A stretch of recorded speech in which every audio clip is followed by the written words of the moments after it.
Hi everyone, it's Nick from Real English Speaker. Welcome back. I know it's been a long time since I've made any videos. Sorry about that.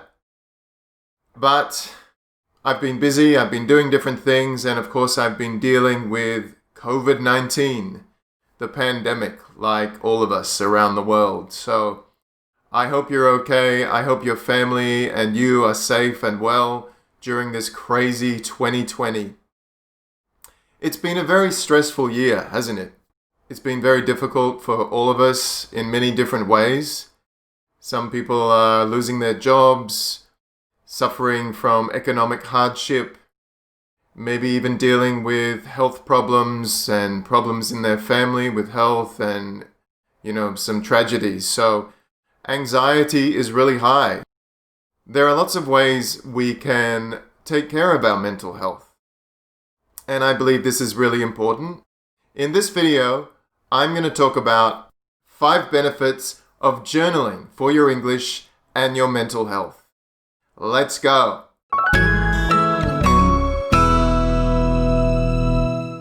Do you keep a journal? What is a journal, actually, Nick? What is a journal? Well, a journal is simply a blank notebook, something like this. It can just be a simple notebook. Or you could get a more fancy journal. Love what you do. Something like this, a hardcover one.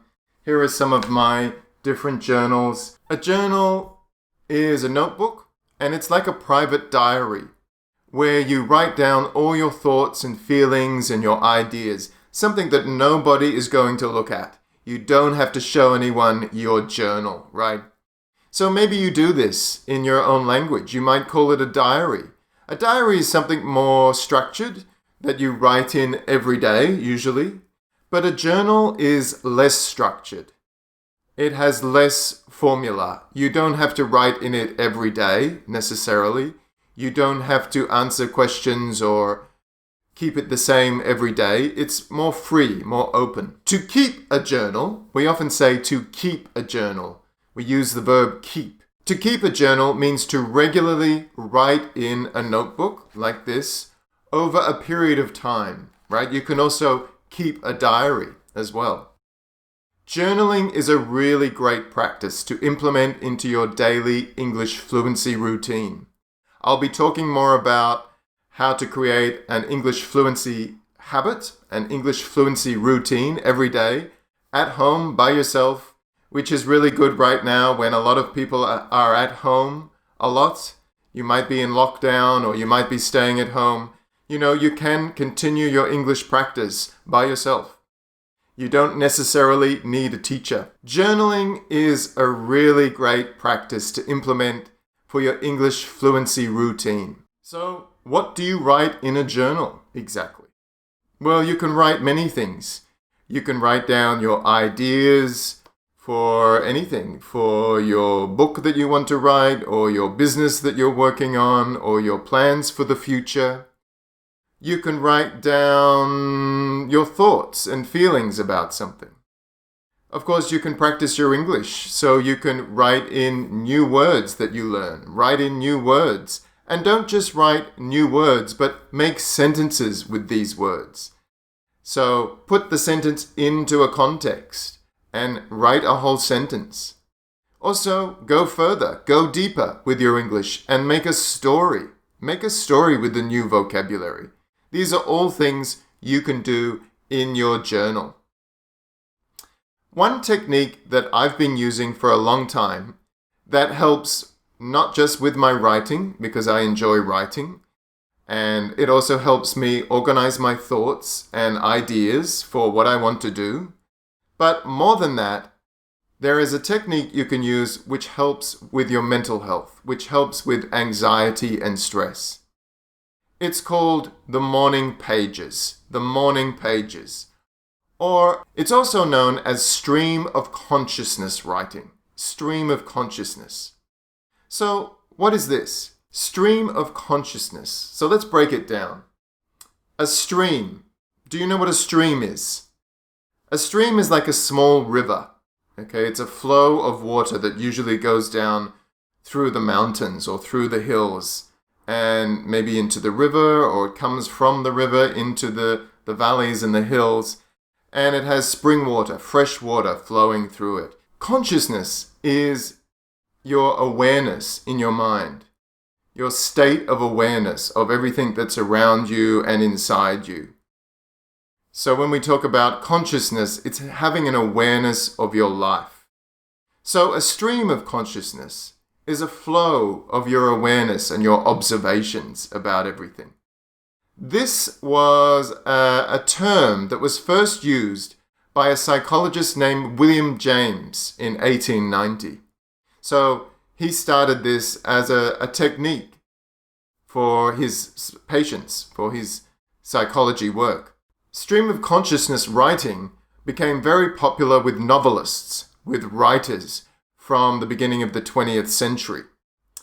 And so writers such as Virginia Woolf would use this to create the flow of thoughts for their characters, so that the thoughts were more natural and more flowing. So it's a really great technique which you can use in many ways. It's great for writers and artists and actors, and like me, I'm an actor and I also do a lot of writing. So it really helps those kinds of people who have to connect with their emotions and their thoughts. But we can use this for language learning, to improve your English, to improve your language that you're learning, and also for mental health. So a writer named Julia Cameron coined this term as the morning pages. So in her book, The Artist's Way, she suggests a technique where you get up every morning and you open your journal. You open your journal before you do anything else. You take a pen and you write freely. You write in stream of consciousness. So you do this for about 3 pages or about 10 minutes. So you can time yourself, or you can just write 3 pages.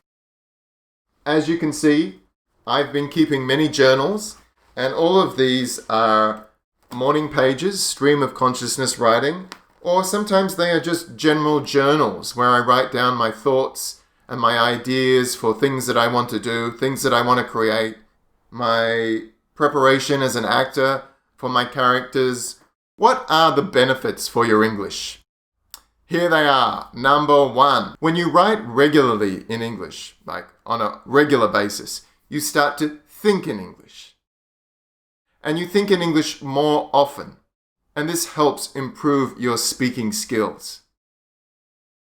So when you start writing daily in English, you create a practice and you have to think in English. You are forced to think in English. The more you think in English, the more it's going to be easier when you go out and speak to people in English, because you have created a habit. That's why it's important to do this daily if you can, or as much as possible. Number 2, journaling often and regularly forces you to think of vocabulary and grammar to express what you want to say. So you might be writing about your weekend, what you did on the weekend, or the best holiday, the best vacation you've ever had, your trip to Greece or somewhere. So you're writing about it, and you're writing about somebody you met. And then you think, oh, I want to describe this person in some way. Maybe, of course, you can think of the words and expressions in your language, but you have to think, well, what words can I use in English? Sometimes you might need to use a dictionary, a translator. But when you're doing stream of consciousness writing, it's good if you don't stop too much. You just keep writing. So think of any words that you have learned recently from these videos, or from your English classes or your reading, and start to use them in your writing. Number 3, as you write more and more often, you will want to start using more complex sentences, longer sentences. And so this will encourage you to learn more English. You might start to realize that your sentences are a bit short and you need more vocabulary. This will motivate you to go and learn the vocabulary you need. So if you want to write about places and holidays and travel, then go and learn vocabulary and adjectives and phrasal verbs for this topic. So I have a lot of videos on different topics like this: travel, food, people, places, and so on. You can check out more of my videos, Or you can go to my website, realenglishspeaker.com, and check out my Fluency program, where you can learn vocabulary on different topics like this, such as travel. There are also mental health benefits, which are equally important. And this goes hand in hand. This goes together with the language building and the language fluency you can do with morning pages or stream of consciousness. So number 4, journaling is a great stress release. So of course going to the gym or running in the park or dancing can be a good stress release, getting a massage. But one cause of stress and anxiety is often that we have too many thoughts happening up in our head. I know this happens for me. I have a lot of thoughts and ideas and too many things to do and maybe a lot of problems spinning around in my head, But if it just stays in your head, these thoughts grow and they build and they get bigger and bigger, which causes a lot of stress. So you can talk about this. This is another great thing to do. Talk about these problems and worries that you have in your mind to your family and friends or to a psychologist. Or you can write about them, especially if maybe you don't want to share these private thoughts. So when you write in a journal, nobody's going to read it. You just keep it for yourself. It's all for you. Writing out your thoughts and feelings and problems helps you process what's going on in your mind. So to process something means to understand and comprehend and become aware of something. To process what's going on in your mind. When you put it down on paper, you can release it from your head. And number 5, journaling also helps you come up with new ideas and solutions to your problems. When I'm writing, I might write about a problem I have.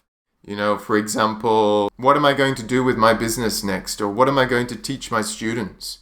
Or maybe I have a problem with my relationship. And so I'm writing it down. And then eventually I will come up with some ideas, some ways to solve this problem. And I can write those down too. So with stream of consciousness, you just continue to write as the thoughts flow in your mind. You let it flow down onto the paper. So get yourself a journal. Start doing this exercise if you want to build your English fluency. I highly recommend it. I suggest doing it in the morning when you first wake up, because this is when our mind is clear and alert and fresh, and we often have many thoughts, and new solutions in our mind. You can even write about your dreams. What did you dream? That is a great time of the day to do it. So just write 3 pages or put your timer on for 10 minutes and keep writing. Really challenge your fluency in this way. So let me know how you go with this exercise. Grab a journal, start writing. Tell me in the comments, do you journal? Do you use the stream of consciousness exercise? Are you going to try it? Tell me how it goes. If you want to learn more techniques to help you improve your English fluency, you can grab my ebook, How to Speak English with Confidence, in 6 fun steps, 6 fun ways that you can do at home at any time to improve your fluency, to build your speaking confidence. One of them is writing like this, but there are more. And these are really useful. I have used these a lot with my students. So just go down below, check out the link where you can get your free ebook. You can download it as a PDF, and you can use that at any time. All right, I'm going to see you soon in the next video. Bye.